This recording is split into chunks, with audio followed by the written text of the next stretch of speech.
And we are back now here on the KFYR Plus News Desk, and the Department of Veterans Affairs is accelerating the deployment of its federal electronic health record system. Now, the transformation and the accompanying modernization of the technologies that connected to it will support delivery of veteran health care into the future.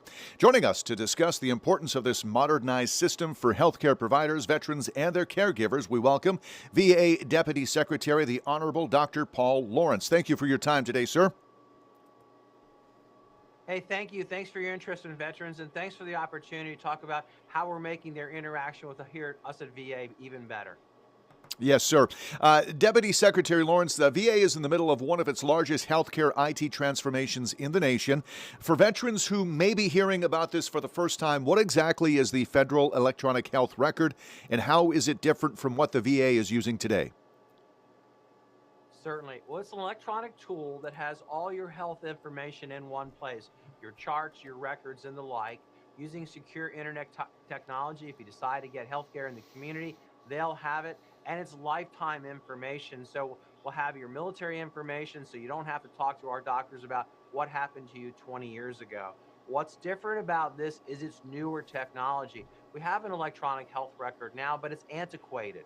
Technology has gotten better, approaches to medicine are better. This will give us those tools, and quite frankly, it makes it easier for veterans. If you decide to winter in Florida, you'll have your health record at a VA facility if you go there. And one day, when there's more artificial intelligence and all these new technologies that help our veterans, we will have it thanks to having a new platform like this. Why was it important for the VA to take on a transformation of this scale, and why is it now? Certainly. Well, our system was getting old, and quite frankly, we just couldn't do things as simple as update it. We had a lot of different, systems in place. It was very hard. And again, technology is changing. The commercial sectors are bringing on more and more new tools that make it easier for our doctors. We want our doctors to practice medicine, not have to search through computers, click and paste and do things. We want their time with our veterans to focus on the veteran, to get their head out of the computer and look at the veteran directly and say, what's going on in your health? How do we make it better? Deputy Director, can you explain why the federal EHR is so important for VA doctors, nurses, and other healthcare professionals? Certainly. Well, we think it gives them more time with veterans so that they're, have all the information right there. They don't have to go, oh, did you get that test done, so they can see it? And more time thinking. I mean, I'm sure you can appreciate medicine is very complex. There's no easy answer when you see all the information. We also know that once we have this record in all our system, we'll have more information about all veterans.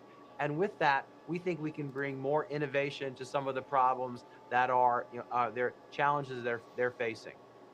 From a veteran's perspective, what will feel different once the federal EHR is in place? Certainly. Well, one, I think they'll experience a better time with their doctors, less information about your history. They'll have it all right there. More time spent about how your health is, and quite frankly, what we might do differently. Can you stop smoking? Can you think about your eating habits? Less sort of in the moment stuff, but more big picture stuff. Also, it'll be easier to access, log on, fill a prescription, do a secure message to your doctor. And if you go into the community, an emergency room or a special appointment, that information will be there. So it should be seamless, but they'll see things that make the whole experience better. Deputy Secretary Lawrence, large technology changes can raise concerns about reliability and, of course, patient safety. Are those any concerns that we should have? No, they are concerns we are addressing. The system is reliable. Our requirement on the vendors to be available 95% of the time. Right now, I just looked yesterday, it's almost 97% of the time, so it's there. Every instance of possible patient harm is investigated.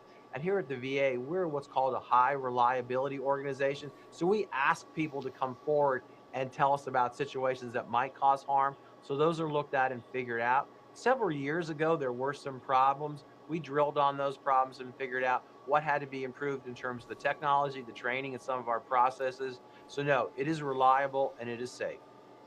What resources are available for veterans, their caregivers, and families who want to learn more about the federal EHR and how it may affect their care?